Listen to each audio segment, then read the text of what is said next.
Check test 1 2. Okay. Day 4 video. Decided to do a rest day today. My legs were feeling a little tight. I'm going to be running with a buddy tomorrow, so I didn't want to overdo it. I figured on these rest days I'll do some other type of video, but to just keep the daily updates going. So today I want to talk about the medicines I take for my coronary artery disease, and maybe you take a couple of these, or you know people that take these. So I'm going to lay them out and we'll talk about them and tell you what they do for me.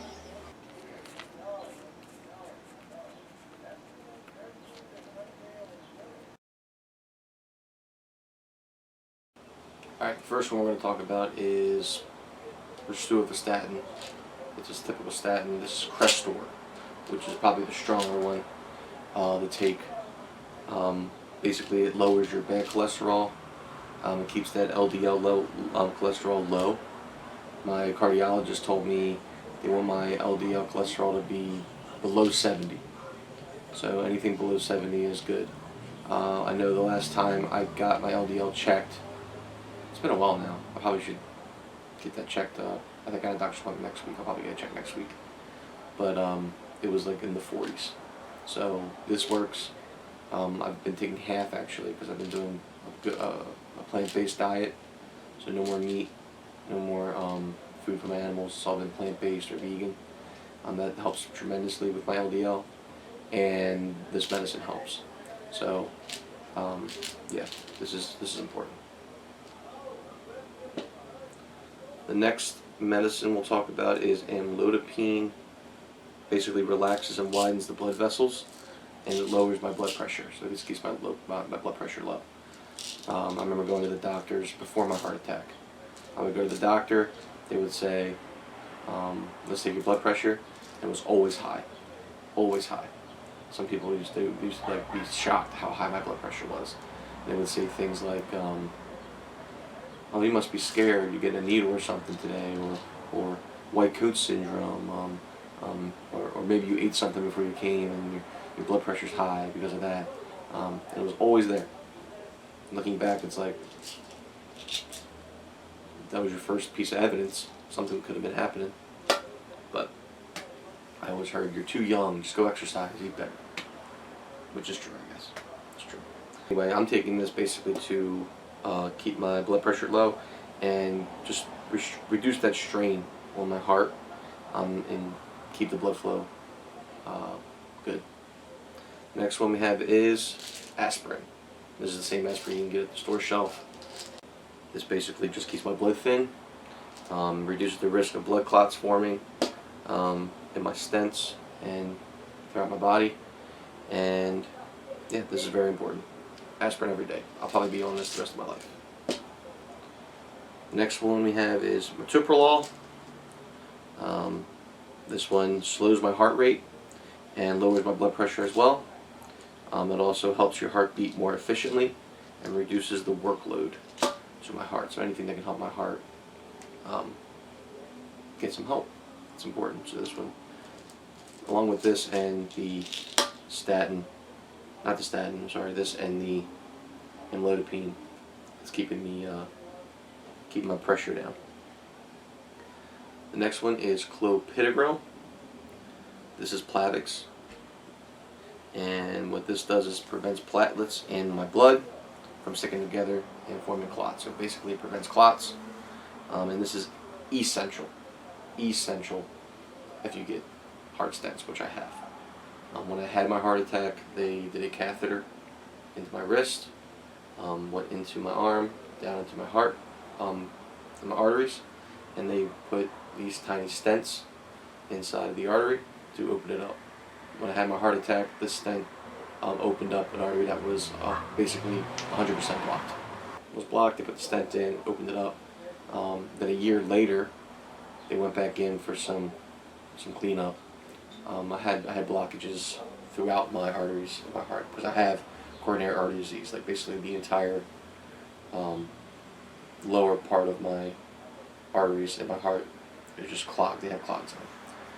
So what they did was they went in the second time and they saw the ones that were clogged, and they wanted to see which ones needed stents and which ones didn't.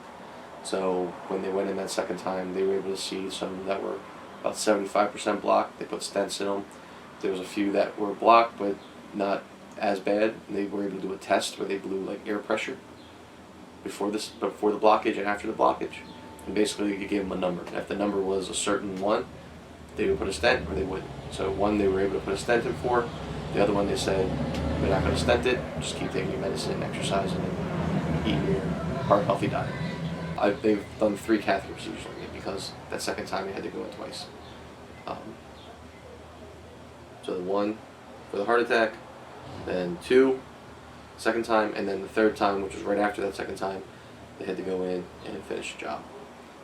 So I've had catheters 3 times in this hand, and then on that 3rd time, they actually had to go back in while I was on the table and had to go in this wrist. So both wrists have stent scars on them. Then this last one here, interventionist who did my heart procedures, my stent procedures, saw some things happening while I was basically in the procedure. My arteries were like spasmy. They were having spasms, and he didn't know if that was because they were just in there messing around, or if this was happening all the time. If I was having these spasms all the time. So this medicine here, this isorbide mononitrate, it helps with that. It helps stop those spasms, and it also just like relaxes your blood vessels. It improves the blood flow, reduces your chest pain, that angina that you might feel. I never really felt that besides when I had my heart attack, but it prevents that too. Yeah, and improves the oxygen delivery to my heart. So this is very important. Okay. All right. So basically, to sum it up, all of these together, this right here, just prevents the clots. Right. That's the aspirin. That's the clopidogrel. No more clots, which is what causes your heart attacks. They reduce my blood pressure. That's amlodipine and metoprolol. They keep my arteries open and relaxed, stop those spasms. That's the isorbide. And lower cholesterol, which is, in my opinion, the most important thing. If I can tell anybody anything about how to prevent heart attacks, lower your cholesterol. LDL cholesterol, lower it. Do whatever you can to lower it. I'm not telling you to stop eating meat. I'm not telling you to stop eating eggs. But just be mindful that the things you put in your body affect it. And sometimes if you're just born with it, you have something in your body that makes it happen. So anything you can do to help it and keep it low, that'll definitely go a long way in keeping your heart healthy. Okay, so these are my medicines. And now I'm sitting here, I'm thinking like, maybe I should go run? Maybe I should go to the gym? No, take a rest. No, I need the break.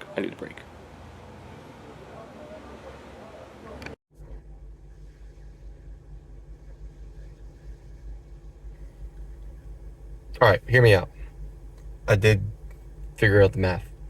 If you run on a treadmill at 5.3 miles per hour, you will do a 35-minute 5K.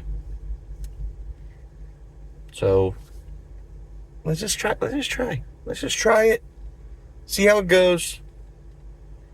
If I gotta walk, I'm not doing it today, guys. I'm not doing it today. It's a rest day.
Oh no, that's not me. It's Animal. I know we kind of look alike.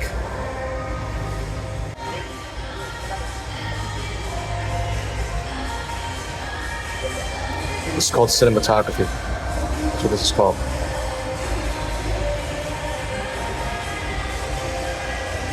Whew. I don't care if you're just watching this to like follow me. I don't care if you're watching this because you want to start running or you want to start being active. Anything in life. You get the days where you're like, nah, I'm gonna rest or I'm gonna take off. Don't do it. Be smart. Don't get hurt. But push yourself too. I'm so happy I came out tonight. I feel so good. And I'm glad I did what I did tonight. And it paid off. It was my best performance yet. I'll see you guys tomorrow. I'm gonna run outside with a buddy of mine. Should be fun.